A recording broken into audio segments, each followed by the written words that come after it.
Ton application Flutter sans notification, oublie, personne ne reviendra dessus.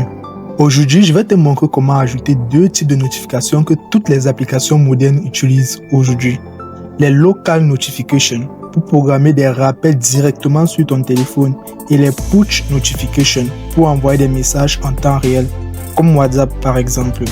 On va les coder tous ensemble et pas à pas, tu verras, c'est plus simple que tu le crois. Et si tu es nouveau et que tu découvres ma chaîne Lange Belius, abonne-toi maintenant pour ne pas rater les prochains tutoriels sur Flutter. Chez vous, ça peut être rien, mais c'est très utile pour moi. Ça prend énormément de temps pour pouvoir monter et réaliser une vidéo comme celle-ci. Abonne-toi, c'est totalement gratuit. Allez, on lance le générique et on passe directement à mon écran pour que je te montre comment réaliser cela.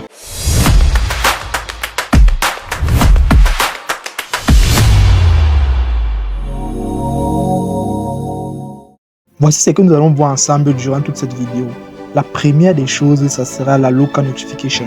Mais sauf que nous allons utiliser la Local de telle manière qu'il suffira juste d'appuyer sur un bouton et automatiquement l'alerte est envoyée. La seconde Local Notification, ça sera relié à un serveur distant. Donc, on va lancer l'alerte au niveau du serveur et le serveur va se servir de la Local Notification pour pouvoir afficher cela au client. Ne vous inquiétez pas, si vous n'avez pas de serveur distant, nous allons créer un serveur sur notre machine qui va pouvoir se connecter à notre application mobile sur notre téléphone. Et enfin, nous allons parler de la Push Notification. Pour cela, nous allons utiliser Firebase. Vous pouvez utiliser d'autres choses comme OneSignal par exemple, mais nous serons concentrés ici sur Firebase. Alors, crée déjà ton application pour qu'on puisse être en phase lors du développement. Allez, je te montre mon écran pour qu'on commence. La première notification que nous allons voir ensemble, c'est la Local Notification avec le bouton. Alors, nous avons là déjà notre application qu'on vient de créer. La première des choses pour nous ici, ça sera de venir là au niveau du main.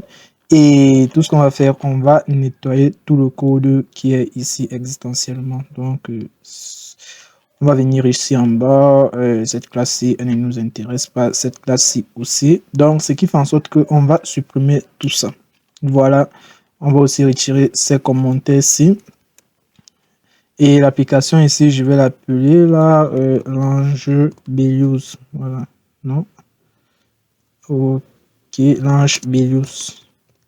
Ce qui fait en sorte que ici, on va utiliser les doubles côtes. On va venir ici utiliser les doubles côtes. Voilà. Maintenant que c'est bon, il nous faudra créer notre main ici. Ce qu'on va faire, on va venir ici, on va créer un dossier qu'on va appeler page. Voilà. Dans cette page, dans ce dossier-là, nous allons créer un fichier que nous allons appeler homepage. Ça permet ici là de séparer les fichiers. Voilà. Ça permet de séparer les fichiers et là vous avez une bonne ergonomie lorsque vous allez coder.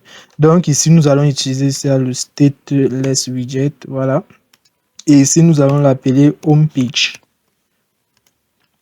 Maintenant que c'est bon, ici nous avons l'appeler scaffold. Voilà. On enregistre ça et on va venir ici. On va appeler là, on va retirer ça parce qu'on n'a pas mis du. Voilà, on va mettre là homepage. Voilà. Et le tout est joué. Maintenant que tout est bon, il nous faudra importer les paquets qui nous seront très utiles pour pouvoir réaliser cette solution. Le premier package ici, là, ça sera, on va venir ici au niveau du terminal et nous allons appeler nos différents packages. Donc, vous pouvez aller au niveau de la boutique des packages de Flutter qui est pub.dev ou alors, si vous connaissez déjà les packages en tête, nous allons appeler le premier package ici qui est Flutter pub add. Dans notre premier paquet, ça sera Flutter Local Notification. Voilà. Notification avec S. Et la seconde qui sera très utile pour la demande des permissions, on l'appelle permission. Voilà. Handle. Voilà, ça c'est le second package dont nous aurons besoin. Et là, on attend le changement de tous ces packages là pour se rassurer qu'on n'a pas fait d'erreur. Oui, vous allez voir, les packages vont charger. Maintenant que tout est bon, nous allons venir ici. On va créer un autre dossier qu'on va appeler, bon, on va le créer ici en haut. Ce dossier, nous allons l'appeler service. Voilà. Et à l'intérieur, ici, nous allons créer un fichier qu'on va appeler controller. Voilà, controller page.dart. C'est ici que nous allons mettre tout ce qu'on va utiliser pour pouvoir gérer notre page. Donc, ça va gérer la logique métier en même temps.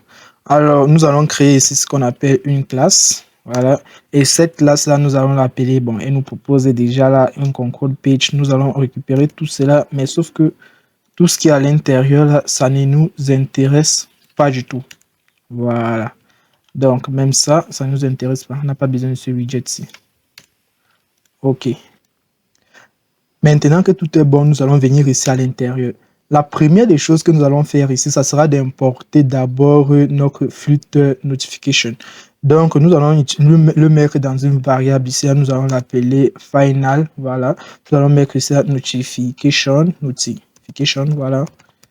Et ce sera le nom de notre variable. Bon, on pourra l'appeler notification. Je pense qu'avec le mot plugin, ça va bien l'instancier. Et là, on va l'appeler maintenant. Et celui que nous allons appeler, ça sera ici à la Flutter notification, la Flutter local, pardon, local notification plugin. Voilà, c'est celle-là que nous en aurons besoin pour la suite. Maintenant que nous allons finir de faire cela, nous allons utiliser un booléen qui va nous permettre de savoir si l'initialisation a déjà été faite. Donc, nous allons utiliser cela, un bool, et on va utiliser ça, un is initialize, voilà. Ou bien on va mettre init, ça va vite aller. Is init, ou bien, bon, prenons celui-ci, initialize. Voilà, j'espère que je prononce ça bien. Bon, et après, ici, là, on va utiliser maintenant, on va le mettre dans un get. Ça va nous permettre ça de savoir s'il a été initialisé ou pas. Bref, le get, ça va permettre de modifier la valeur de l'initialisation. Vous voyez un peu. Donc, ça va savoir est-ce que ça a été initialisé ou pas. Si ça a été initialisé, ça va permettre de montrer la page. Et si ça peut être initialisé, ça ne va pas montrer la page. La seconde chose à faire ici, ça sera d'abord, premièrement, de vérifier les notifications. Donc, nous allons venir ici à l'intérieur. Qu'est-ce que nous allons faire? Nous allons vérifier les initialisations, comme je disais tantôt. Bon, ici, vous voyez là, l'intelligence artificielle nous a un peu aidé. Donc, il a créé une fonction, la fonction qu'on appelle initialize. Donc, dans cette fonction-là, il y a les initialisations qui sont très importantes pour la suite. La première initialisation, c'est Android. Dans cette initialisation, si vous avez remarqué ici à l'intérieur, nous avons un mymap-ice launcher. D'où ceci vient. Si on vient ici dans Android, ensuite App, ensuite SRC, oui, ensuite Main, ensuite RS, et vous avez ici les MyMap. C'est à l'intérieur que vous allez voir. Ce sont les petites images que Flutter va utiliser pour pouvoir vous envoyer les notifications ou bien Android. Ensuite, ici, vous avez l'initialisation de iPhone. Donc, ici, iPhone n'a pas beaucoup. C'est des paramètres en entrée pour pouvoir gérer cela. Bref, pour les simples notifications. Pour les notifications plus poussées, il y aura certaines choses à gérer. Et enfin, à l'intérieur, ici, là, vous avez là, tout cela est initialisé dans le state 6. Et ensuite, on gère cela dans le E8. Donc, c'est à l'intérieur ici là que on va gérer si les notifications étaient initialisées. Tant que ce n'est pas initialisé, c'est pourquoi vous voyez le bouton E8 ici pour attendre que l'initialisation doit être faite en fait pour pouvoir appeler cette fonction. Si elle n'a pas été faite, ça ne servira à rien. Ça risque de faire bugger l'application. Maintenant que nous avons fini avec l'initialisation ici là, vous devez faire très attention. Pourquoi? Parce qu'au fur et à mesure que Android évolue, ils mettent beaucoup de restrictions. Donc, ils permettent à ce qu'ils ont déjà renfermé beaucoup de restrictions, comme par exemple, pour l'envoi des notifications à partir d'Android 13 en montant 14, 15, il est ultra méga compliqué d'envoyer une notification. Donc, si ceci ne fonctionne pas, l'initialisation, c'est là à partir d'Android 13 en montant, vous devez utiliser une condition explicite pour pouvoir aller demander ces notifications-là au cas où ça n'a pas été envoyé. Donc, la condition qu'on va mettre ici, ça sera E8. Donc, il va d'abord attendre. Et il va gérer maintenant le E8 avec l'IA si ça ne sera pas facile. Voilà, E8, qu'est-ce qu'on va faire ici? On va gérer permission. Donc, on va appeler ici la permission. Avant tout, je vais venir ici, je vais importer ce package-là. Import. Donc, je vais chercher sur le package permission. Donc, je vais juste mettre permission ici. Permission handle.dat. Voilà. Donc, c'est lui que je vais importer ici. Maintenant que c'est fait, on va venir ici, on va dire si permission .handle, .notification, .is denial. Donc, ça veut dire que ça a été refusé. Comme vous pouvez le voir là, si la notification a été refusée, alors il va essayer de demander cette permission-là à Android. C'est quand cette notification-là sera demandée, en fait, qu'il va partir pour gérer cela ou bien demander à l'utilisateur d'accepter. Si l'utilisateur refuse, il n'y aura aucune notification qui va arriver au niveau de l'application. Et enfin, ici, là, vous avez le initialize qui passe à crew. Donc, quand on utilise le get là-bas, il permet de gérer et regarder si les notifications étaient envoyées ou pas. Maintenant que tout cela est bon, il faut maintenant gérer la dernière partie. La dernière partie, ça va nous permettre d'initialiser les notifications au niveau de notre page. Parce que ici, c'est juste un package, c'est juste un service qu'on pourra l'appeler un peu de partout. Donc, nous allons venir ici à la ligne. Ce qu'on va faire, on va mettre ici là, ça sera les détails notification. Voilà. Dès qu'on a fini ça, on va aller ici à la suite. Donc, on va utiliser une fonction. Cette fonction-là, bon, c'est la show notification. On va se servir d'intelligence artificielle pour avancer un peu plus vite pour que la vidéo ne soit pas très longue. Donc, à l'intérieur ici, nous avons l'identifiant. C'est celle-là qui va permettre d'identifier la notification qui vient d'entrer. Nous aurons le titre de la notification et le code de la notification. Parce que comme une notification arrive, il y a un titre et il y a le code, qui est encore le body. Ensuite, nous avons ici là le canal. Ça, ce sont les détails d'une notification. Le canal ici, ça va permettre à ce que quand une notification arrive, Android sache en fait exactement pour quelle application cette notification arrive. Donc ici, moi, je vais l'appeler Belius. Et ça, le channel, je vais toujours l'appeler Belius Channel. Voilà. Et ici, il y a l'importance. En fonction de l'importance que vous allez donner à la notification, elle va arriver. Quand je parle d'importance ici, je fais référence à quoi? Si vous mettez une importance qu'elle est très basse, lorsque la notification va arriver, elle ne va pas sonner, elle ne va pas faire vibrer le téléphone, elle ne va pas en fait utiliser le plein potentiel qu'Android permet pour une différente de notification. C'est pourquoi vous voyez ici comme il parlait de priority. Lorsque vous mettez ça à priorité, bref, il y a plusieurs méthodes. Si je supprime ça, je reviens ici, vous voyez qu'il y a le default important, il y a le high, il y a le low, il y a le max, il y a le min, il y a le none, il y a le unspecified et il y a le value.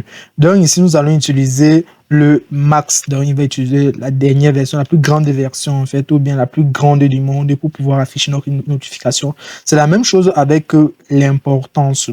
Maintenant que tout cela est bon, il va venir ici à l'intérieur pour initialiser. Bon, ça c'était pour Android, les notifications ou bien les détails d'Android. Et ça, ce sont les détails pour iOS. Dès que tout cela est fait, il va initialiser ça ici à l'intérieur dans notre show plugin et permettre à ce que à chaque fois qu'on va appeler cela, il puisse directement envoyer la notification. Maintenant que tout cela est fait, on va revenir maintenant ici là, dans notre page main. Et à l'intérieur, ce qu'on va faire ici, nous, on va juste faire on va mettre un titre, bon, une app bar. Voilà, dans notre app bar, qu'est-ce qu'on va faire? On va mettre un titre, on va mettre ici app, oui, app bar. Ok. Je ne vais pas utiliser son new pour l'instant. Et à l'intérieur, qu'est-ce que je vais mettre? Je ne vais pas mettre les actions. Je vais plutôt mettre un titre. Bref, on propose il y a un titre. Voilà. Bon, ce qu'on va faire, il y a un compte ici, c'est pas du tout content. Voilà. Le titre ici, on va mettre là YouTube, non pas YouTube, mais notification. Notification. Voilà, on va ajouter app là. Et là, nous avons un titre. Bon, un center. Ce qu'on va faire, on va le mettre dans une colonne pour pouvoir avoir accès au bouton. Bon, on n'est pas obligé de mettre, on va juste laisser, oui, ils sont dans un center, mais par contre, ce qu'on va mettre ici, on va mettre un bouton. Donc, on va mettre un bouton ici, le out button. Et à l'intérieur ici, pour l'instant, on va le laisser vide. Oui. On va le laisser vide et ici on va mettre un texte. On va utiliser ça show notification. Voilà. À l'intérieur ici, qu'est-ce qu'on va mettre? On va appeler notre contrôleur ici pour pouvoir gérer cela. Donc, ce qu'on va faire, on va venir dans le contrôleur page. Ensuite, nous allons venir récupérer notre fonction show notification où il y aura ces données-ci. Donc, on revient ici là à l'intérieur. Ce qu'on va faire, on va appeler notre fonction contrôleur. Voilà, contrôleur détail. Oui, c'était contrôleur détail. Voilà, on va l'appeler avec les parenthèses. Donc, ce que je vais faire un contrôle Z. Voilà, on va appeler ici contrôleur détail. Voilà, ensuite on va mettre les parenthèses. Maintenant que c'est bon, on va appeler le show. Donc on va mettre ici point show détail. Voilà, maintenant que c'est bon, on va ajouter le point ici là pour appeler le show notification. Voilà, on doit mettre ici là show, voilà, show notification. Comme il nous propose là, voilà. Ce qu'on va faire ici, voilà, il nous propose là une notification. On va fermer ça. À l'intérieur ici, qu'est-ce qu'il nous dit là? Ouais, on a un souci là. C'est contrôleur page, pas contrôleur détail. Bon, si c'est contrôleur page, attendez, on va regarder ça ici. Oui, c'est contrôleur page. Donc, ce qu'on va faire, on va importer notre contrôleur page.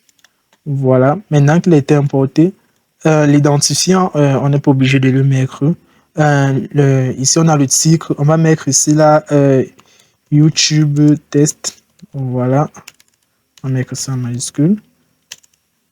Maintenant que c'est bon, dans le bout d'ici, on va dire toute première notification. Voilà. Maintenant que tout ça est OK, dans le texte là, on a show notification, on va enregistrer ça. Voilà. Dès que c'est bon, c'est l'autre chose à faire. Il faudra qu'on revienne ici là et on va venir ici au niveau de l'application. Qu'est-ce que nous allons faire ici? On va mettre ça ici en haut. Il faudra pour nous initialiser le Flutter building. Si on n'initialise pas, lorsque l'application sera lancée, il ne va pas appeler notre notification. Maintenant que cela est bon, il faudra aussi qu'on initialise notre control page. Pourquoi? Parce que si on n'initialise pas, jamais la notification ne sera envoyée. Donc, ce qu'on va faire ici, on va venir là, on va mettre le E8. Voilà. E8. Et dans ce E8 là, qu'est-ce qu'on va faire? On va utiliser le contrôle initialize. Donc, ce qu'on va faire, on va importer ça. Non, ça oui. On va l'importer. Ça va permettre à ce que lorsqu'on lance l'application, directement, il s'initialise. Et si on a cette erreur, ça c'est simplement parce qu'il nous faut ajouter le A5 ici en haut.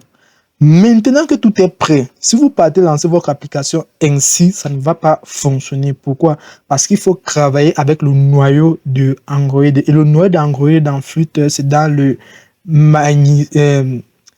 fichier manifeste. Alors donc, nous allons finir tout ça, ce qui est déjà bien par ici. Nous allons venir dans Android. Ensuite, nous allons venir ici dans App et dans SRC. Ensuite, dans le main. Et nous allons trouver notre fichier là qu'on appelle Android manifeste. Et pour cela, il faudra ajouter les notifications. Pardon. Et pour cela, il faudra ajouter les permissions. Et les permissions que nous allons ajouter ici, là, bon, ce n'est pas beaucoup décrit. C'est pas cette notification internet que nous allons utiliser ici, mais ce que nous allons utiliser ici, là, ça sera le Shield Exact Alarm. Donc, nous allons l'écrire directement ici, tout ça en majuscule, oui, Shield, C-U, voilà, Shield. C'est Sholdus. Voilà, Sholdus plutôt Exact Alarm. Donc, on va récupérer ça. C'est ça ici. C'est déjà bon. Mais par contre, dès que ceci est déjà bon, si vous avez un Java qui est supérieur au 11, donc on va venir ici dans le fichier build. J'étais dans le fichier manifeste ici, je vais sortir. Je vais venir dans le fichier build Gradle-C. Si vous avez un Android qui est supérieur au 11, il faut que vous arriviez dans ce fichier pour pouvoir gérer les choses suivantes. La première des choses à gérer ici, ça sera le core library during.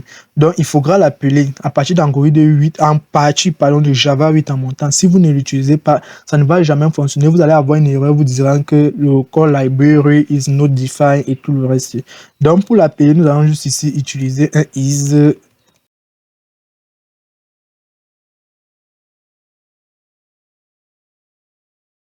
Score, ici c'est library, pas library, library du short, il n'y a pas R ici. Voilà.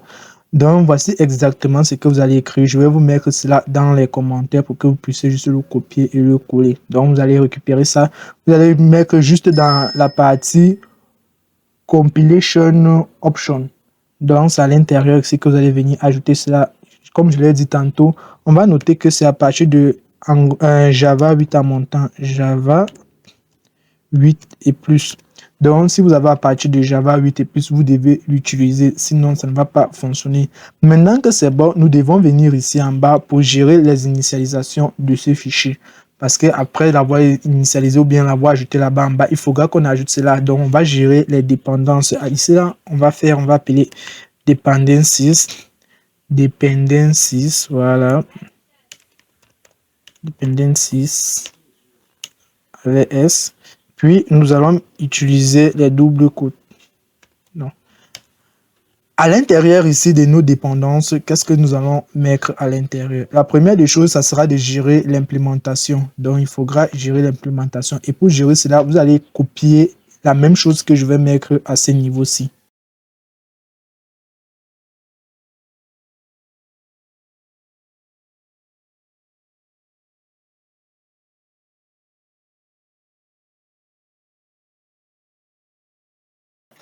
Voilà, dès que vous avez copié la même chose comme ceci, je vais aussi mettre cela dans la description. Vous pouvez juste faire un copier-coller. Dès que c'est bon, votre fichier est aussi bon. Donc, ce qu'on va faire, on va enregistrer ce fichier-ci et on va revenir ici. On va fermer tout ça. Voilà. Et on va venir ici dans le main. Tout ce que nous aurons juste à faire, c'est lancer notre application.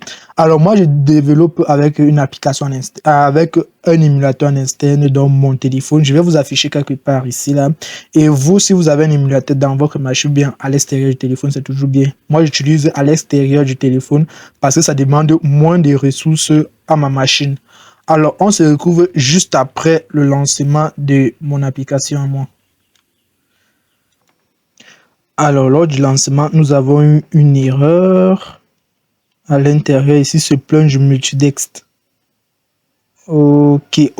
Ici, j'ai mis 2 D au lieu d'un seul D. Donc, on va revenir ici dans Android. Ouais, c'était dans le but. On va regarder ce qu'on a ajouté ici, multidext. Apparemment, j'ai ajouté 2 D. C'était où déjà là? Ok, celui-ci. Voilà. On va le retirer. Donc, au lieu d'écrire Android, j'ai utilisé avec 2D et c'est pas bon du tout. Je vais enregistrer ça et je vais revenir ici. Je vais encore relancer mon application. Et là, nous avons le lancement de notre application. Donc, après que vous avez lancé, on se retrouve juste après le lancement de l'application. On a là l'application qui démarre. Vous voyez là, avec les permissions que j'ai mis à ce niveau-ci là, avec le if, puisque moi j'ai un Android 14, donc avec la demande que j'ai eu à faire, où est ça là, elle est ici. Donc ça me demande cela ici en bas, autoriser Android à vous envoyer une notification. Et je vais cliquer là sur autoriser. Et là maintenant, si vous voyez là, tout est maintenant OK.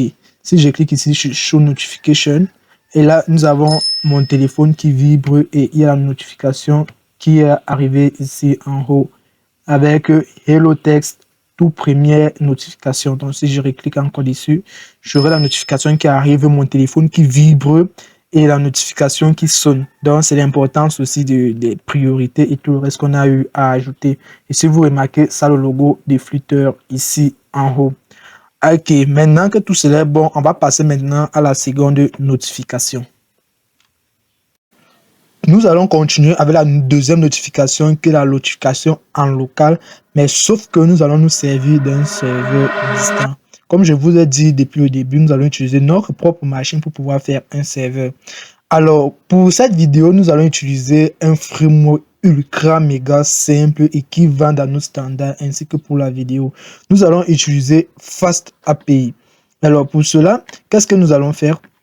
Nous allons venir ici dans notre code, je vais cliquer quelque part ici, puis je vais créer un fichier que je vais appeler ici la main.py. Voilà.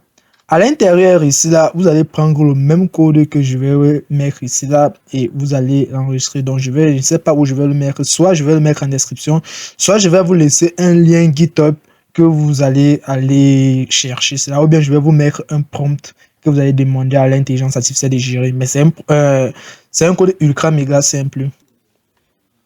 Ok, c'est ça le code. Je vous explique ça de manière très simple. Donc, vous pouvez juste faire un prompt sur ChatGPT. Il va vous produire un truc comme ceci. Alors, à l'intérieur ici, qu'est-ce que nous avons? Nous avons là l'initialisation. On initialise notre app. Ensuite, ici, nous avons la liste. C'est à l'intérieur, c'est là que toutes les applis et tous les cours seront gardés. Donc, il va venir ajouter les cours au fur et à mesure dans cette liste. Ensuite, ici, nous avons l'ID. À quoi c'est l'ID? C'est là, ça va nous permettre de reconnaître de manière unique un cours. Ensuite, ici, nous avons un cours qui est distingué par le titre, la description et la time, donc la date. Et l'ID ici, si vous remarquez bien dans notre code ici au niveau du contrôleur, on a une ID. Donc, c'est cette ID-là qui sera reconnue lorsque cette notification sera envoyée.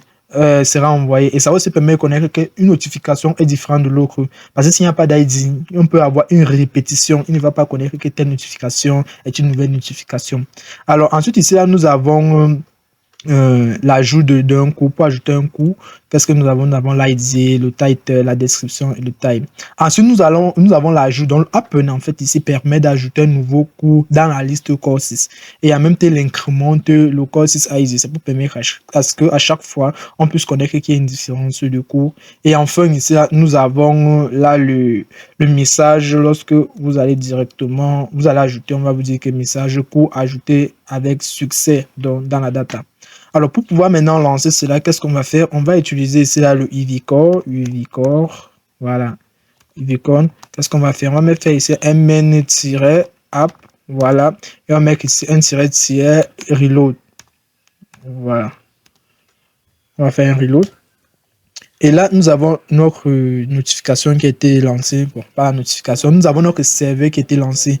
Si on clique ici dessus, nous avons là l'ouverture à ce niveau-là. Et vous voyez là, bienvenue sur l'API des cours. Bon, vu que nous avons besoin de la documentation, parce que l'avantage, c'est que un Fast API, raison pour laquelle je l'ai choisi, permet d'avoir une documentation pour pouvoir accéder à cela. Donc, nous pouvons juste faire un /doc et automatiquement, nous avons la documentation Swagger qui nous est proposée. À l'intérieur, ici, là, bon, vous avez le route qui ne nous intéresse pas vraiment. Ensuite, nous avons là Add Courses. On va essayer d'ajouter un cours pour voir comment ça fonctionne. Alors, ici, on va mettre un cours, je vais mettre maths. Voilà. Ici, description, je vais mettre la cours de maths. OK. Et l'heure, je vais laisser l'heure telle qu'elle a été définie. Donc, ici, je vais mettre exécuter. Et si on vient regarder ici en bas, on a un cours ajouté. Et si on vient ici en haut, on demande à faire un get courses. Vous avez là notre cours qui est bel et bien ajouté. Mais avant de continuer, bien avant de finir, le souci c'est que avec l'URL qui nous a été donné ici, vous voyez là, on a l'URL qui est 127.0.0.1. le port 8000, pardon. Mais avec cette adresse-là, mon téléphone ne peut pas y accéder dans le réseau. Pourquoi? Parce que si je tape sur mon téléphone, cette adresse n'est pas accessible en fait. Alors, ce qu'il faudra faire en fait, il faudra que vous ayez une connexion. Il faudrait que vous ayez un point d'accès. Si vous avez un Wi-Fi, c'est bon. Ou bien vous devez avoir un second téléphone qui va servir de point d'accès entre votre machine et votre téléphone. Le but, c'est que le point d'accès doit être là pour pouvoir relier les deux équipements.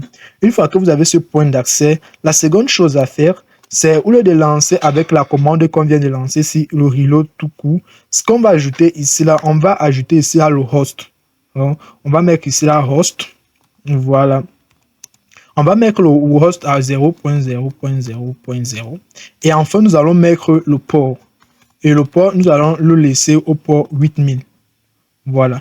Maintenant que tout cela est bon, il suffira juste qu'on relance notre application. Et automatiquement, si je reviens encore ici et j'actualise, tout fonctionne. Et si je viens, je clique sur ça, vous allez remarquer là, où est ça là? Si je clique sur ça, vous allez voir que j'ai une erreur.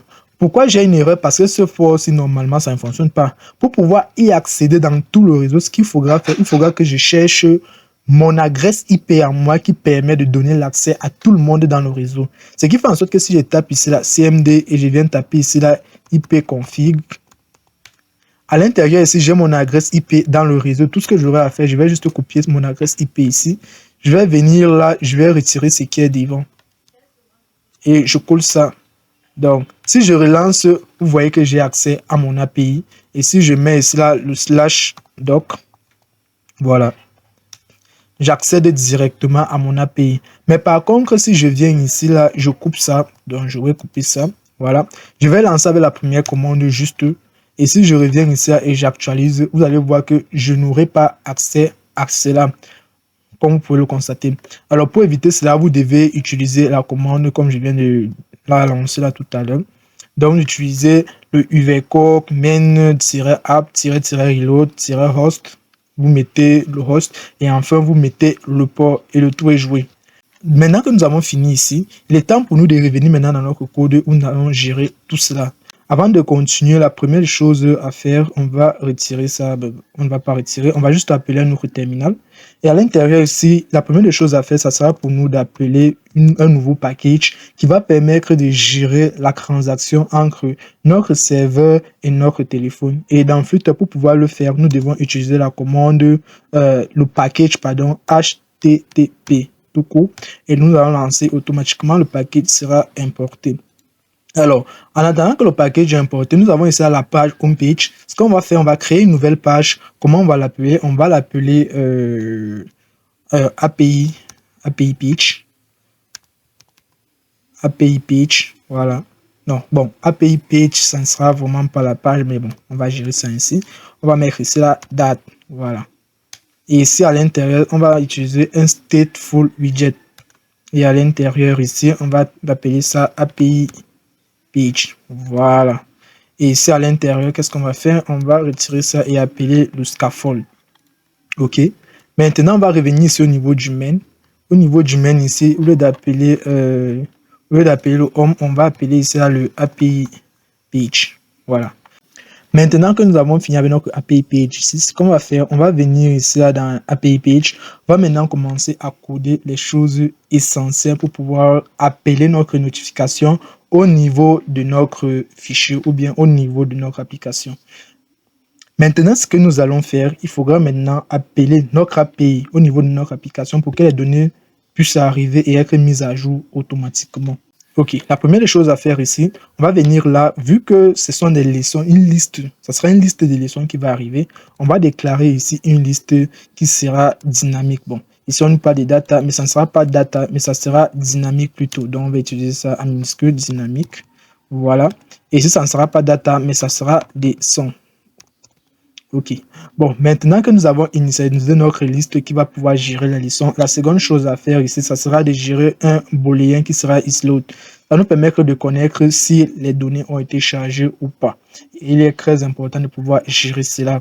Ensuite, nous aurons une donnée qui est très importante qu'on ne doit pas s'en échapper. Ça sera la donnée qui va gérer tous les contrôleurs que nous avons défini en avance dans les contrôleurs de cette page ici, puisqu'on aura toujours besoin de cela. C'est pourquoi je parlais des deux types de notifications en local, parce que on va utiliser la même notification en local, on va juste appeler les éléments venant du serveur pour pouvoir les gérer.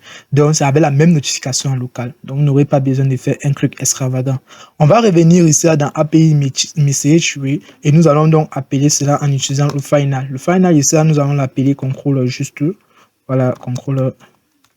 Ici, contrôleur. Voilà. Égal ici, là.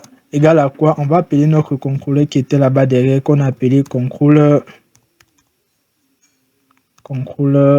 C'était quoi déjà? Contrôleur page. Voilà. Nous allons définir la dernière donnée qui est le timer. À l'intérieur ici, qu'est-ce que nous allons faire? Ça sera juste du type timer et on va l'appeler là. Ça sera une donnée qui sera bien sûr privée timer. Et ici, on va fermer cela. On va mettre point virgule, voilà. Vu que c'est, oui, on va ajouter le point d'interrogation ici. Voilà. Maintenant que c'est bon, il reste une dernière variable à définir. La dernière variable, ça sera la dernière donnée que nous allons utiliser. Pour cela, vous allez mettre ici dynamic, puisque la dernière donnée, elle nous sera très importante pour pouvoir référencer quelle donnée vient d'arriver, quelle leçon vient d'arriver pour pouvoir connaître la prochaine. En fait, elle va permettre de faire la comparaison entre la dernière donnée qui a été envoyée et la dernière donnée qui vient du serveur pour voir s'il y a différence. Puisque ici, nous allons utiliser un type de rafraîchissement qui sera le rafraîchissement après chaque 5 secondes en fait. Après chaque 5 secondes, elle va demander au serveur s'il y a une nouvelle mise à jour. S'il y a une nouvelle mise à jour, la donnée va s'afficher. Donc, nous allons mettre ici là... nous allons mettre cela en privé et on va mettre ça last notification data. Au lieu de mettre data, on va mettre plutôt leçon. C'est mieux ainsi. Voilà. Maintenant que nous avons fini avec cela, la première des choses à faire comme fonction, la première fonction qu'on va définir ici, ça sera la fonction qui va gérer les initialisations. Alors là, nous avons une proposition. On a une init-state et dans cette init-state là, nous avons, au lieu de gérer le contrôleur, vu que nous n'avons pas besoin du contrôleur pour l'instant, ce qu'on va faire, on va imaginer déjà une fonction qu'on va utiliser. Dans cette fonction-là, on va l'appeler fetchLesson. Donc, à l'intérieur de cette fonction fetchLesson, donc c'était ici fetchLesson, que nous allons gérer toutes nos leçons à l'intérieur. Donc, la fonction n'est pas encore définie. Et ensuite, maintenant, nous allons gérer le timer maintenant. Bon, le timer ici, là, il nous dit que c'est après chaque... ouais, on va revenir ici. On a là le timer qui sera mis à jour chaque fois. Au lieu de mettre à 1 minute, ça va économiser, ça va prendre beaucoup de batterie pour la personne. Nous, on va aller à 5 secondes. Donc, après chaque 5 secondes, donc il y a des minutes ici, je vais mettre la seconde. Voilà.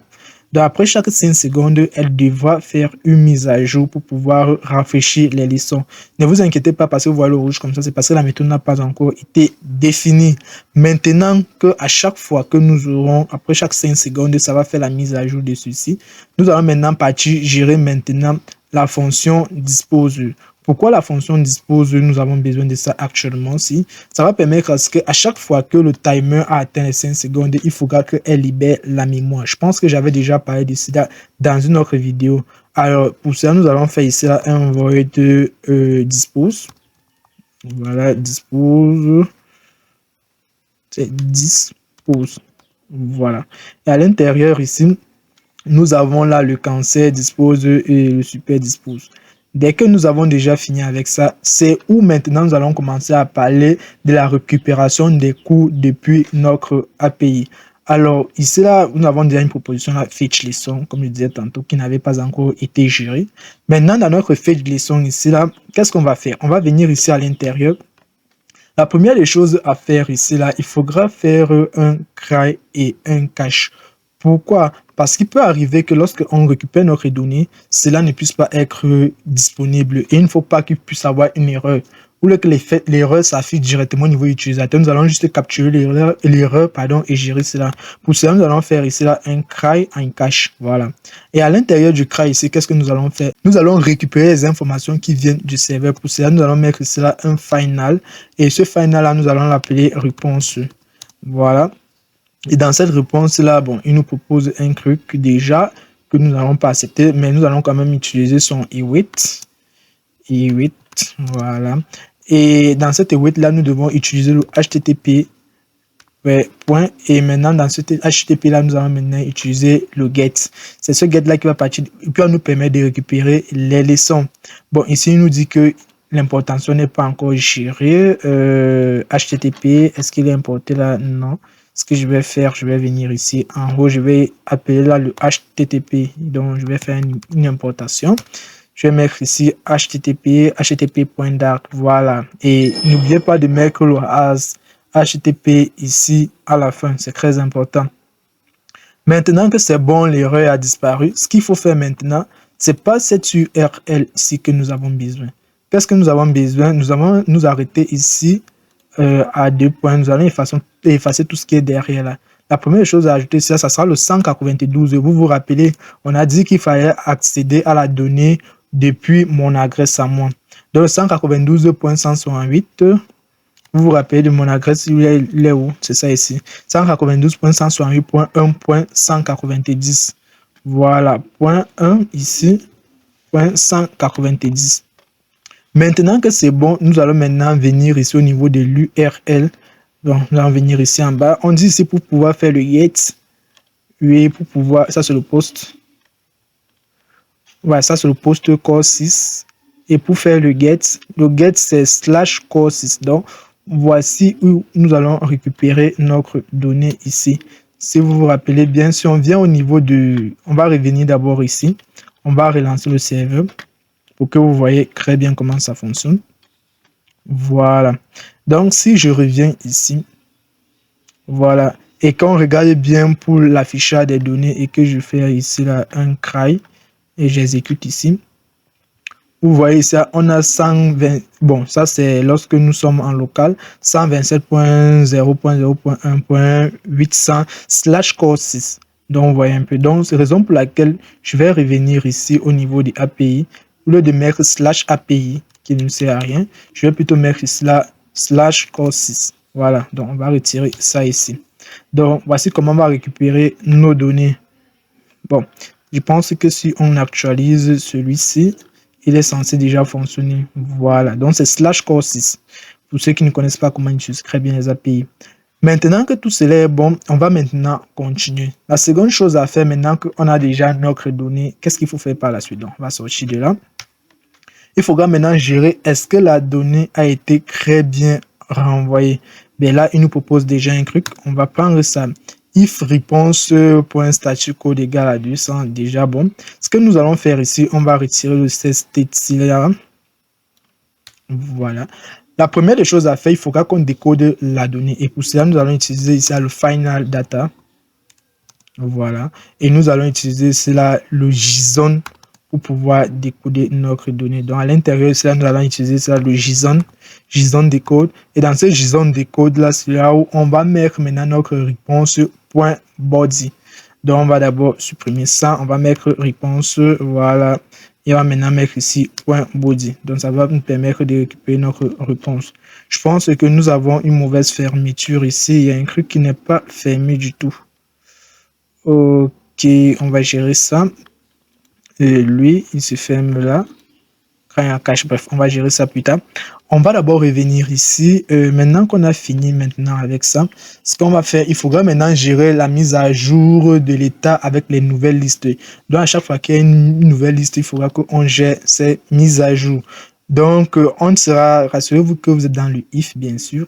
Et dans ce if là maintenant, la première des choses à faire, ça sera de vérifier si les données, les différents états sont mis à jour. Pour cela, nous allons utiliser un if ici. Voilà. On a déjà une proposition. Voilà, un if amount. Et à l'intérieur, là, on va mettre le set state. Dans le set state là, nous allons gérer les leçons. Bon, je ne fais pas où j'écris leçons comme ceci. Ah, ok, c'est ça ici. Leçons. Voilà. Donc ici, je vais venir ici, je vais créer les sons. Donc, on aura la valeur de data qui sera mise dans les sons. Voilà. Et ici, là, on va gérer le isloading qui nous sera très important pour la suite. Maintenant que nous avons fini maintenant cela, il faudra maintenant notifier les nouveaux coûts qui sont arrivés. On doit se rassurer qu'à chaque fois qu'on a un nouveau coût, il a été notifié que ça a été ajouté à l'intérieur. Donc, nous allons venir ici à la fin. Qu'est-ce que nous allons faire? Nous allons utiliser ça, les data if not empty. Donc, on va utiliser encore ici une condition if. Voilà. On va utiliser, bon, je pense que ce sera mieux si je fais un if comme ceci. Voilà. On va mettre ici là data. Oui, notre fichier data. On va utiliser cela le is empty. Donc, si ce n'est pas vide. Voilà, si c'est pas vide, qu'est-ce qu'on va faire? On a une proposition là, mais on va la décortiquer. Alors, il dit là que final data lesson. Moi, je pense que la last lesson, dans la dernière leçon, en fait, ici, que nous, on va récupérer. Donc, au lieu d'utiliser data.0, bon, vous pouvez faire ça, ou bien alors, vous pouvez simplement mettre ça .last. Donc, la dernière leçon. La dernière leçon sera utilisée ça dans last leçon. Maintenant, il faudra maintenant utiliser la comparaison entre la dernière notification, donc la fonction des ID pour connaître qui était la dernière notification. Donc, la première chose à faire ici, on va regarder, est-ce que la dernière notification est nulle? On doit d'abord regarder si c'est nul. Et les deux bases là, c'est où? C'est où? Oui, c'est où? Je pense bien que c'est pas I.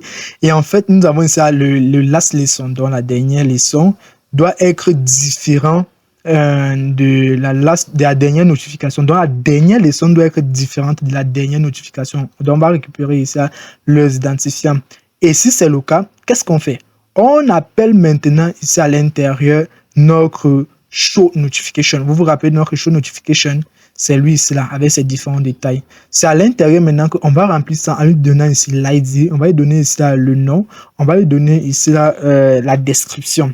Donc, on va simplement appeler cela et ça sera ultra méga facile ainsi. Maintenant que c'est bon ici, qu'est-ce qu'il faudra faire? Il faudra juste faire la mise à jour de la dernière notification. Donc, la dernière leçon ici sera la dernière notification. Dès que tout cela est bon, ce qu'on aura juste à faire ici, on va venir au niveau du cache ici là. Ouais, tout ce qu'on aura à faire, c'est de gérer l'erreur. Donc, on va juste capturer l'erreur. On va faire ici un print. Et à l'intérieur, qu'est-ce qu'on va faire dans ce print là? On va simplement capturer l'erreur et on va l'afficher. Aussi simple que ça. Maintenant que tout est bon, il faudra qu'on cherche le paramètre qu'on n'a pas fermé. Donc, on va se rassurer que tous les paramètres ont été fermés. Il y a celle-ci. Celle-ci, oui. Celui-ci, je ne le vois pas. Oui, je le vois. Et avant le but. OK. OK, il y a le cry. Le cry, il est fermé. OK. Le cry est fermé. On va regarder celui-ci, le if-ci. Je pense que c'est le if-ci qui n'est pas fermé. Parce que je pense que c'est ce if-ci qui n'est pas fermé. Voilà. Maintenant, l'erreur est partie. Maintenant que nous avons fini avec cela, avec les mises à jour des données, la prochaine étape maintenant, c'est de devoir afficher ces données-là. Alors, ce qu'on va simplement faire pour pouvoir vous montrer la différence, on va directement utiliser un list builder. Ça va nous permettre de facilement afficher ces différentes données. Alors, on va venir ici en bas, comme nous avons déjà notre scaffold. Alors, ce qu'on va faire, on va d'abord mettre un app-bar, comme d'habitude. App-bar. On va retirer ça. Voilà. À l'intérieur ici, qu'est-ce qu'on va mettre? On va mettre un title. Un title ici qui sera un titre, un texte. Un texte, voilà. Et à l'intérieur, qu'est-ce qu'on va mettre comme texte? OK. Bon, comme vous le savez bien, celui-ci n'est pas trop content. Notification app. Bon, on va le laisser ainsi. Ensuite, on va mettre ici là un body. C'est à l'intérieur du body là qu'on va maintenant mettre des choses ultra méga importantes. Donc, la première, on va se servir de ce que l'intelligence artificielle nous propose pour pouvoir aller vite, pour que la vidéo ne soit pas extrêmement longue pour l'écriture. Qu'est-ce qu'il va faire? Il va regarder si les données ont été affichées. Il va regarder si les données ne sont pas affichées, qu'est-ce qu'il va faire? Il va mettre au centre un truc circulaire qui va s'afficher en tournant. Mais sauf que le petit souci qu'il y a ici, c'est que quoi? À l'intérieur ici, si ce n'est pas chargé, voici ce qui va afficher. Mais au cas où il n'y a aucune donnée, l'intelligence artificielle n'a pas réfléchi à cela. Donc, ce qu'on va faire ici, on va simplement aller ici à la ligne et on va maintenant gérer le cas où il n'y a pas de leçon. Donc, on va mettre ici leçon. Voilà, je pense que c'est maintenant qu'il pense à ça. On va venir ici, voilà, il dit, s'il n'y a pas de leçon, on va dire nos leçons à variable, ou bien pas de leçon, voilà, pas de leçon en vue. Donc, je vais juste supprimer ça. Voilà. Donc, dès que c'est là, il va essayer de regarder est-ce qu'il y a eu une nouvelle leçon. Bon, qu'est-ce qu'il nous propose ici? Bon, bref, je vais un peu prendre ça pour bien avoir une belle vue. Ah, et corriger les fautes. Ok. Désolé, je suis sur un clavier anglais et les fautes, c'est pas trop, les accents ne sont pas trop existentiels. Ok, maintenant qu'on a fini avec ça, on aura là une image qui va s'afficher nous disant que nos leçons n'existent pas, s'il n'y en a pas. Et dans le cas concret, ça va builder ces leçons. Donc, il va récupérer le nombre de leçons. Vous connaissez comment build marche. Et en fonction de ces leçons-là, c'est comme ça qu'il va afficher tout cela dans le titre et la description de chaque leçon existentielle dans le but. Ça, c'est pour vous permettre de vous montrer les différentes leçons existentielles dans notre application. Donc, vous allez voir au fur et à mesure qu'on va ajouter une leçon et comment elle va se répéter. Ok, maintenant que tout ça est bon, il nous reste qu'une seule chose à faire, c'est de revenir au niveau de notre main initial et nous allons lancer notre application. Donc, on se retrouve juste après le lancement de notre application. Et bien là, nous avons le lancement de notre application et nous avons la donnée qui tourne et tourne. Je pense que on doit avoir un petit souci. Si je reviens ici là dans l'app page 192, ok, ça ne prend pas. Pourquoi? Parce que j'utilise le HTTPS ici là. Or, je suis en local et ce n'est pas vérifié. Donc, je ne peux pas fonctionner avec HTTPS. Donc, ce que je vais faire, je vais juste retirer le S là à HTTPS et je vais enregistrer cela. Vous allez voir qu'en retirant le HTTPS, vous allez voir comment les données seront directement chargées. Donc, je pense que ça sera mieux de relancer directement l'application pour pouvoir regarder toutes ces erreurs-là. Après avoir enlevé le HTTPS, ce qu'on va faire, ici à la fin, on a oublié un truc extrêmement important. Ce truc extrêmement important, c'est le port. Parce que c'est le port qui permet de donner une sortie à notre application mobile. Maintenant que nous avons donné le port, vous voyez, tout est revenu à la normale. Et là, on nous dit aucune leçon prouvée. Alors, c'est exact, nous n'avons aucune réponse dans notre application. Alors, ce qu'on va faire, on va revenir ici à ce niveau-ci là. Bien sûr, nous allons revenir ici. Nous allons venir dans notre post. La première chose à faire ici, nous allons mettre le titre, nous allons mettre la maths. Oui, ici, on va mettre la cours de maths. Voilà. Et on va laisser le tel qu'elle est. Et on va cliquer sur exécuter. Voilà. Et vous avez la notification qui arrive disant maths, cours de maths. On va essayer avec une nouvelle notification. On va mettre ici sport. Non, on va mettre anglais. Anglais par exemple.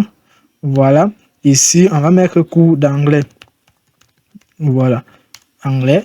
Et là, si je clique encore ici sur exécuter, après 5 secondes, quand ça va venir checker le serveur, nous aurons automatiquement la notification qui arrive, cours d'anglais, et ça s'affiche au fur et à mesure.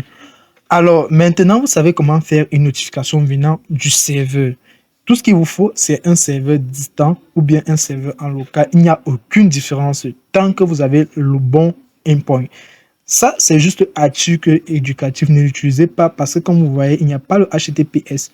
Nous pouvons utiliser le HTTPS, mais ça sera compliqué pour sécuriser cela en local. Mais si vous avez un serveur distant et que vous voulez gérer vos données, vous n'aurez pas de soucis. Donc, on se retrouve juste après pour la dernière partie des notifications push. Maintenant, nous allons voir la toute dernière partie qui est la notification push. Comme je vous ai dit tantôt, nous allons utiliser Flutter pour cela. Pour pouvoir utiliser cela, c'est pas si compliqué. Nous allons venir ici au niveau du navigateur et nous allons simplement taper firebase.google.com. Je pense que je vais vous laisser le lien en commentaire toujours. Et ensuite, nous allons venir ici sur Go to Console. Ouais. Et là, nous allons créer maintenant un nouveau projet. Vous allez simplement venir ici sur créer un projet Firebase. Ici, nous allons appeler ça Notification. Voilà. Maintenant que c'est bon, on va faire suivant. On ne va pas utiliser Gemini. On ne veut pas analyser les données. On attend le moment que ça charge et ça prépare le projet. Maintenant que tout est bon, on va simplement cliquer sur Continuer. Alors là, nous avons la création de notre projet. C'est aussi simple que ça. Si c'est la première fois que vous utilisez Firebase, je pense que j'ai déjà fait une vidéo. Je vais vous mettre cela juste en commentaire aussi pour que vous allez voir cette vidéo là, comment créer cela. On va ajouter une nouvelle application. Donc, nous avons là un changement. Ça ne propose plus plusieurs onglets comme les autres. Donc, on va cliquer ici sur Ajouter une nouvelle application. Et nous allons sélectionner ici Flutter parce que c'est Flutter qui nous intéresse. On nous demande ici d'installer la CLI. Alors, la CLI Firebase, si vous ne l'avez pas, moi je l'ai déjà sur ma machine. Alors, tout ce que vous aurez à faire, vous allez juste venir ici en bas au niveau de NPN. Donc, vous devez installer Node en avance. Moi, j'ai déjà installé. Dès que vous allez finir, on va vous donner une commande pour utiliser la CLI, donc, comme ceci. Ce qu'on va simplement faire, on va fermer ça. Voilà, on va revenir ici. Donc, après avoir fini, on demande ici d'installer le CLI. Donc, c'est ce que j'ai lancé ici comme commande. Maintenant que c'est fini, on nous demande ici le SDK. Le SDK, c'est simplement ce que Flutter nous propose déjà pour pouvoir créer les applications. Et on nous demande ici ensuite de créer l'application. Nous, on a créé l'application, donc c'est pas important. On va continuer et on arrive ici sur la donnée. Depuis n'importe quel répertoire, exécuter cette commande. Donc, tout ce qu'on va faire, on va copier. On attend que cette commande npm finisse avant de continuer. Maintenant que c'est OK, nous passons à la prochaine commande. Flutter qui va permettre d'activer tout ce qui est global à l'intérieur. Et ensuite, nous allons venir ici et récupérer cette commande ici. On demande de la faire principalement à l'intérieur de votre dossier. Donc, vous devez vous assurer que vous êtes dans l'application. Et c'est la même chose ici. Je suis dans Notification, donc ça ne dérange pas. Ça suit les règles. Cela s'enregistre automatiquement vos fichiers. Cela enregistre automatiquement vos fichiers dans la plateforme Firebase ES. Donc, ça va créer dans le lib ce fichier-ci. Maintenant que c'est fini, je vais utiliser cette commande ici. Là, il me propose quelle plateforme je vais choisir. Vous allez juste appuyer sur Entrée. Ça va prendre toutes les 4 plateformes, les 5 plateformes, pardon. OK, maintenant que tout cela est bon, tout ce que vous aurez à faire, c'est copier ça. Vous allez copier ceci, comme je l'ai fait ici. Vous venez le mettre là. Ensuite, vous allez copier ça. Ceci là. Vous allez venir le mettre ici, comme je l'ai fait là. Juste ici là. Maintenant que tout cela a été fait, on va attendre que ceci finisse. Pendant que c'est en train de finir, il faudra récupérer les paquets qui seront importants pour notre application. Comme vous voyez ça, on a là les rouges partout. C'est tout simplement parce que certaines choses n'ont pas encore été importées. Et pour cela, nous allons l'importer. La première chose à importer, ça sera le Firebase Core. Donc, on va venir ici, on va faire un Flutter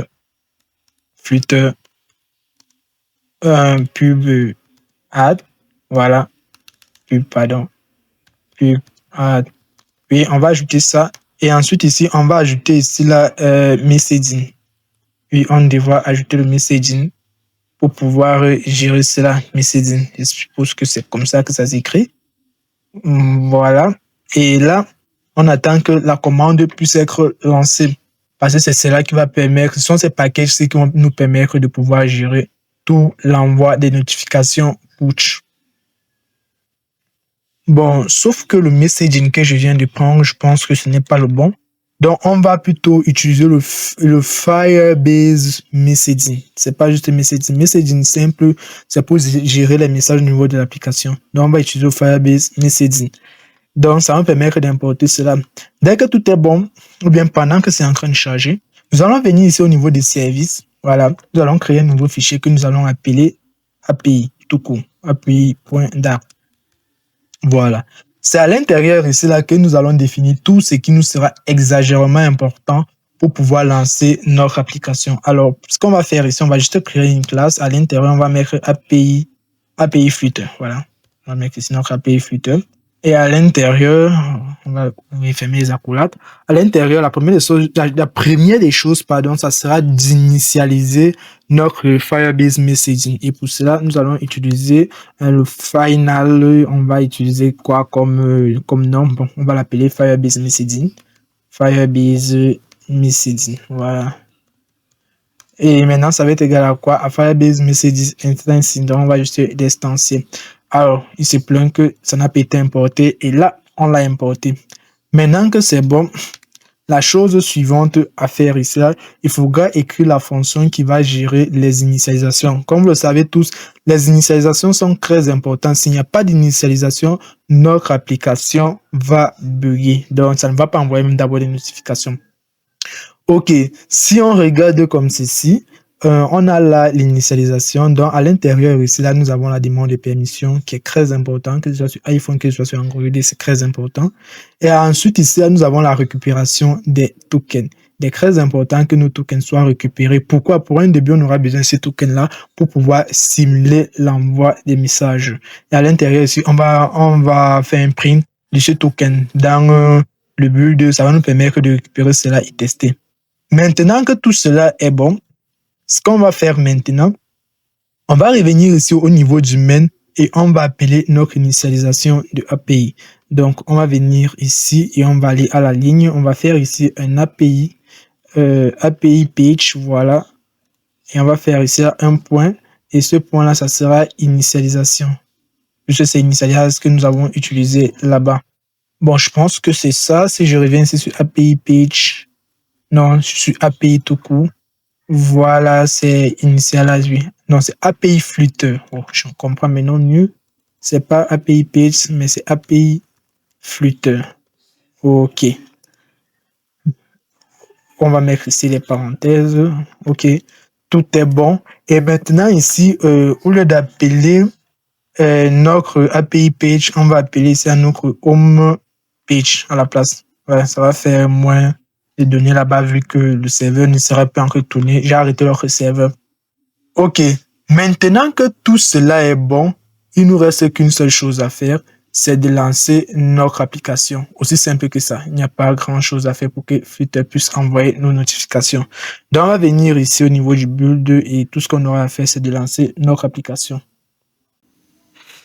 Voilà, nous avons notre application qui a été lancée. Et tout ce que nous allons faire ici, nous allons revenir au niveau de Firebase. On va cliquer ici, accéder à la console. Et si on actualise, vous allez constater que toutes les applications sont déjà là. Elles sont déjà existentielles, comme vous pouvez le constater. Oui, on va venir ici dans exécuter, puis messaging. Et là, on va lancer une campagne de message. On va mettre ici première campagne de message. Alors, nous avons là plusieurs types de campagnes de message, notifications aux utilisateurs pour les informer instantanément des promotions, message dans l'application Firebase, envoyer un message dans l'application pour exciter les utilisateurs actifs à s'abonner. Donc, on va utiliser plutôt la première ci. Vous pouvez tester l'URL creux et on va cliquer sur créer. À l'intérieur ici, ce qu'on va ajouter, ça sera quoi? Le titre, on va mettre ici YouTube. Voilà, YouTube. Et on va mettre ici là, merci de t'être abonné. Merci de t'être abonné à ma chaîne. Voilà, YouTube. Et à l'intérieur ici, bon, on n'a pas besoin d'image. Ce qu'on va faire, on va faire un test d'envoi. Maintenant que l'enregistreur est lancé, je vais venir ici là. Je vais copier ici en haut le token ci. Voilà. Même si votre application est fermée, c'est pas un souci. Je copie juste le token si vous revenez ici à l'intérieur. Et qu'est-ce qu'on va faire? On va mettre test application. On va vous demander d'ajouter ici le jeton qui permet de l'identifier. Vous ajoutez le jeton ici. Ensuite, vous cliquez sur test. Voilà.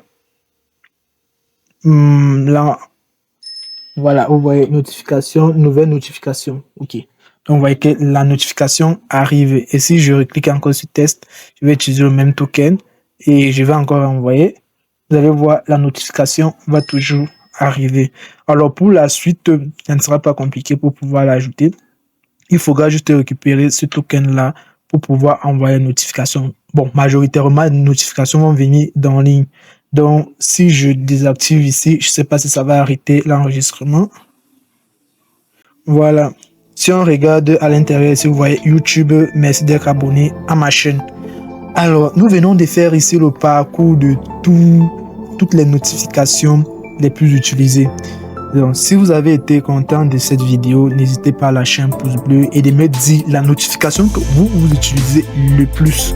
Est-ce que c'était cette notification-ci? Est-ce que vous connaissez comment les notifications fonctionnaient déjà ou bien vous avez bien d'autres notifications à proposer? Et si vous avez un souci en Flutter et que vous avez besoin que je fasse une vidéo dessus, n'hésitez pas à le mettre dans les commentaires. Et n'hésitez pas à lâcher un pouce bleu, c'est gratuit, ou bien de vous abonner. Cette vidéo, ça fait plus d'un mois que je tourne parce qu'à chaque fois quand je tournais, soit la machine faisait perdre la vidéo. Dernièrement, j'ai perdu 1 heure de vidéo, c'était vraiment pas évident. Donc, avec votre aide, vraiment vous abonner, vous liker, vous partager, ça sera vraiment beaucoup utile. Et n'hésitez pas à venir checker à chaque fois parce qu'en vous abonnant, vous aurez les notifications à chaque fois que je tourne une nouvelle vidéo. Merci et on se dit à la semaine prochaine.